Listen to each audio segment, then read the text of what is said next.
Hello guys! Hoje nós vamos falar sobre passive voice e essa será a nossa part 1, ok? Então vamos lá. Quando que se usa passive voice? Quando nós damos ênfase à pessoa, ao objeto afetado pela ação. Inglês e português são muito semelhantes. Então vejamos aqui a fórmula do passive voice. Verbo to be, no tempo verbal da ação, tem um Vzinho aqui para você se lembrar, que é o tempo verbal da ação da direta, tá? E mais um verbo na terceira coluna. Ou seja, você é obrigado a saber o verbo to be. Quem não sabe o verbo to be, não sabe fazer passive voice. Vou fazer um exemplo aqui, eu vou dar um exemplo aqui para que fique mais claro, mas depois eu vou explicar tudo nos seus mínimos detalhes. Vejamos. Machado de Assis, everybody knows him, wrote. Dom Casmurro.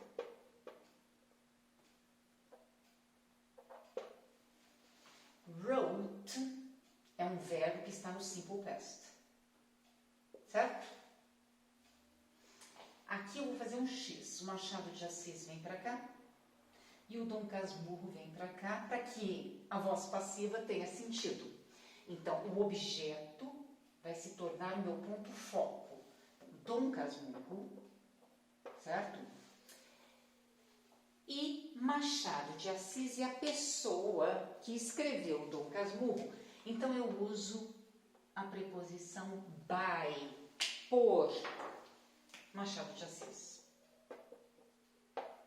Certo? Então, vamos colocar essa fórmula aqui.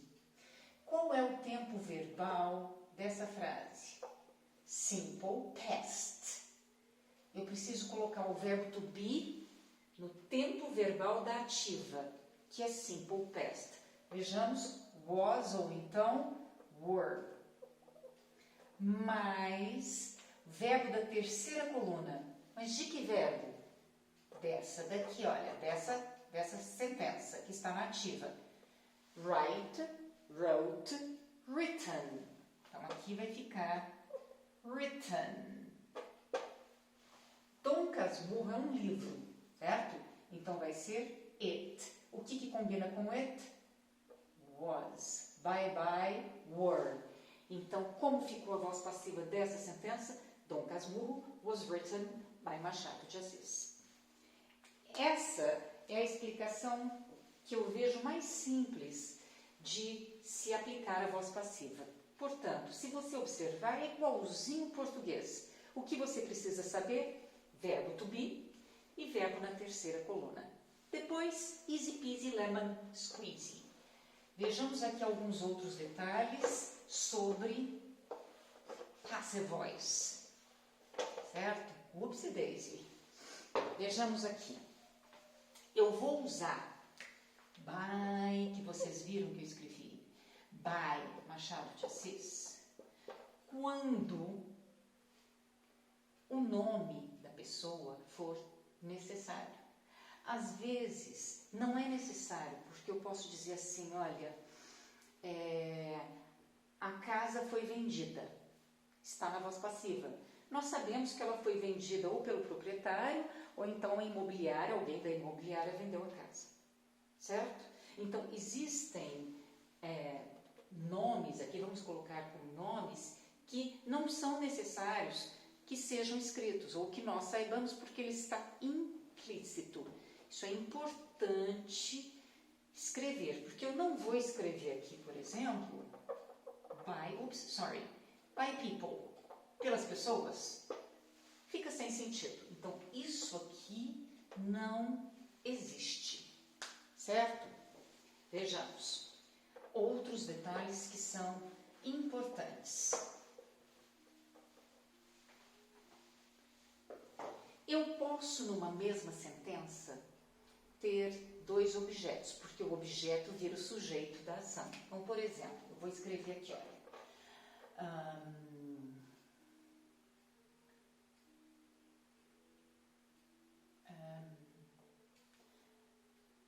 Carlos gave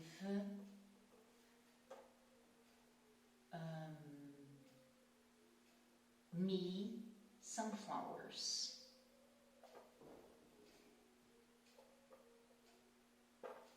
Vamos observar aqui, isso é importante. Carlos, sujeito. Gave, verbo. Me, objeto. Some flowers, objeto. E aí, qual o objeto que eu vou escolher para se tornar o meu sujeito? Porque eu tenho que fazer um X, lembrem-se? Então aqui eu vou fazer para vocês as duas formas, para vocês verem como é fácil. Porém, não faz tanto sentido para nós em português. Eu vou começar com sunflowers. Sunflowers. By Carlos. Carlos é uma pessoa que é importante eu saber quem que me deu. Agora, o verbo to be, no tempo verbal da ativa. Passado simples. De novo, veja, ó, gave é passado simples. Então, o verbo to be, was, were. Certo? Verbo da terceira coluna, é o verbo principal, give, gave, given. Então, sunflowers, plural, was or were? Were. Então, goodbye, was. Sunflowers were given to me by Carlos. Lógico, eu tenho que completar. Então, algumas flores foram dadas para mim pelo Carlos. Agora eu quero transformar esse me aqui em sujeito. Eu vou fazer agora o outro objeto se tornar o ponto principal da passiva.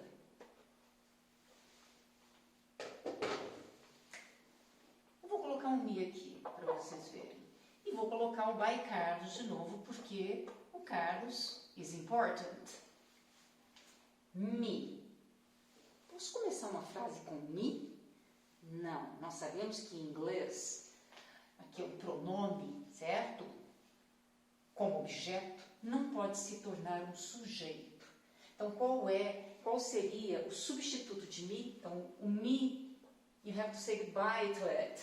And you have to write I. Eu vou até apagar para que você saiba que eu não posso usá-lo, tá? Então, o me se torna I. Sabemos que o tempo verbal aqui é simple past.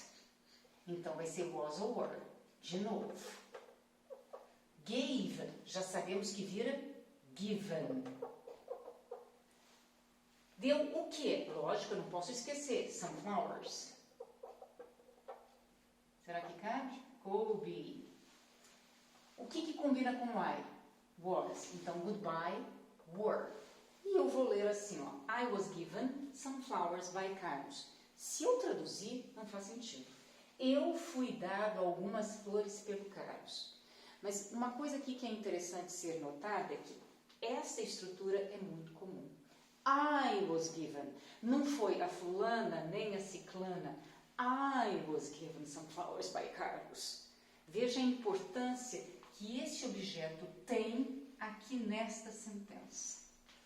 Agora que a gente já viu como isso é feito, eu gostaria de acrescentar aqui para vocês algumas coisas importantes para que vocês consigam fazer com os outros tempos verbais. Então é como se fosse uma colinha para você, mas é muito simples. Se você entendeu como isso é feito, você sabe os outros. Então vejamos aqui, olha, quando eu falo de presente, eu tenho present simple, present continuous, e eu tenho present perfect. Voilá! Eu preciso saber como eles são formados, senão eu não consigo fazer a voz passiva. Presente simples, eu uso am, is, are do verbo to be, mais o verbo na terceira coluna, verbo principal da sentença. O present continuous, como é que é a forma fórmula dele? É verbo to be mais um verbo no ing. Então vamos lá. Am, is, are, contínuo. Tudo no verbo to be. Being, olha o contínuo aqui. Mais um verbo na terceira coluna. Present perfect. Como é que é mesmo? Have ou has, mais um verbo na terceira coluna. Então, calma lá, vamos lá. Vai ser have ou has, mais o verbo na terceira coluna. Não é este. Será been, tudo do verbo to be. Plus verbo da terceira coluna. Obviamente, eu tenho que colocar o sujeito. O verbo da terceira coluna é o verbo principal da ação que você está trocando da ativa para a passiva e o complemento restante. Vai a colinha aí do simple present, continuous and perfect. A mesma coisa, em inglês é extremamente fácil. Se você sabe isso, você sabe tudo. Eu tenho passado. Past simple, past continuous e o past perfect. Tudo past. Passado simples do verbo to be, was, were. Mais o verbo da ativa na terceira coluna. Past continuous, como é que eu formo mesmo? Was, were, mais um verbo no ing. Então vamos lá. Vai ser was, were, mais being, que é o contínuo, mais o verbo da terceira coluna da ativa. Present perfect é o had, mais um verbo to be na terceira coluna. Perdão, deixa eu voltar aqui. Past perfect é o had mais um verbo na terceira coluna. Esqueçam esse. Estou falando da fórmula do past perfect. Então, eu vou colocar o verbo to be na terceira coluna, mais o verbo na terceira coluna do verbo da ativa. Se você observar, é muito, muito simples. Vamos continuar, que nós já estamos quase acabando. Muito, muito simples. Essa é a minha colinha para você. But don't cheat on the test, right? Ok, aí eu tenho o future simple. Como que ele fica? Will be, veja que fácil, mais o verbo na terceira coluna da ativa. Certo? Eu tenho o infinitive. O que é infinitive? To go. Certo?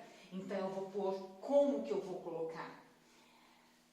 Eu vou pôr to be, alguma coisa aqui antes, mais o verbo da terceira coluna, do verbo principal da ativa.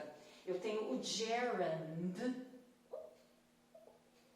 blá, blá, blá, blá, blá. Aí eu coloco gerund, being, mais o verbo da terceira coluna do verbo da ativa. E, finalmente, eu tenho um modal verb, certo?